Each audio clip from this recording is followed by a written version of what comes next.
Monsieur le chargé de mission auprès du ministère de la Justice, Monsieur le procureur près de la Cour d'appel, Monsieur l'ambassadeur de France, Monsieur l'ambassadeur de l'Union européenne, Messieurs les ambassadeurs, Monsieur le bâtonnier, Monsieur le vice-doyen de la faculté de droit, Monsieur le président du jury, Mesdames et Messieurs les membres du jury, honorables invités.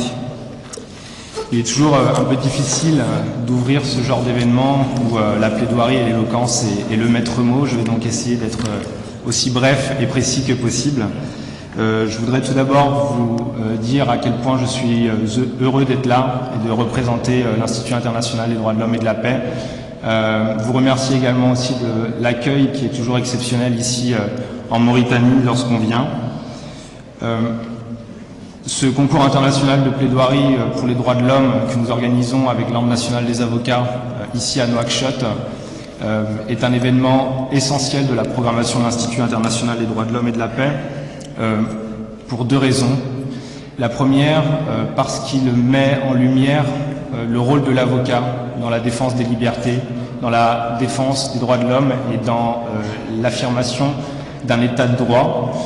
Ce rôle est essentiel et il nous paraît fondamental à l'Institut de pouvoir le mettre en lumière à l'occasion d'événements comme celui de Nouakchott, pour lequel nous sommes présents aujourd'hui, ou comme celui de Jérusalem que nous avons organisé il y a quelques semaines maintenant.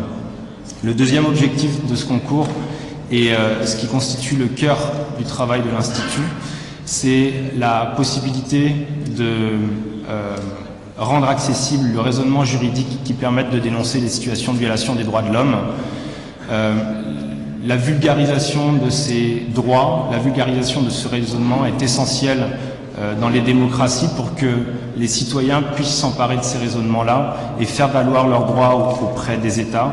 Je suis d'ailleurs ravi qu'il y ait énormément de représentants de la jeunesse de Mauritanie parce que ce concours s'adresse aussi à cette jeunesse. La cinquième édition du concours international de plaidoirie pour les droits de l'homme de Nouakchott montre à quel point ce concours grandit d'année en année et franchit des étapes à chaque année.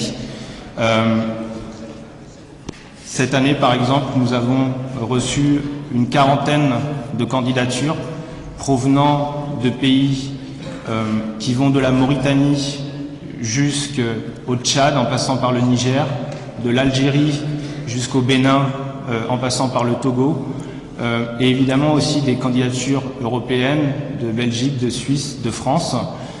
Ce nombre élevé de candidatures montre l'attractivité de ce concours et l'intérêt pour les droits de l'homme. Ce concours grandit aussi parce que chaque année le nombre de partenaires institutionnels est de plus en plus nombreux. Je voudrais à ce titre évidemment remercier l'ambassade de France et Monsieur l'ambassadeur pour son soutien inconditionnel à l'organisation de cet événement.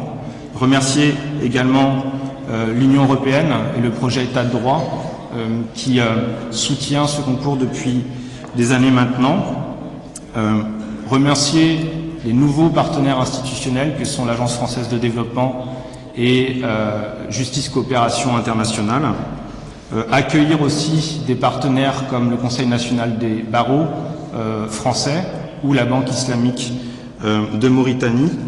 Et puis, évidemment, remercier aussi notre partenaire ici en Mauritanie, l'Ordre national des avocats, représenté par Monsieur le bâtonnier, avec qui nous travaillons maintenant depuis plusieurs semaines à l'organisation de cet événement et qui a mis à disposition ses équipes et ses moyens pour la réussite de ce concours. Je voudrais également remercier les personnes qui travaillent dans l'ombre de ce concours depuis des semaines.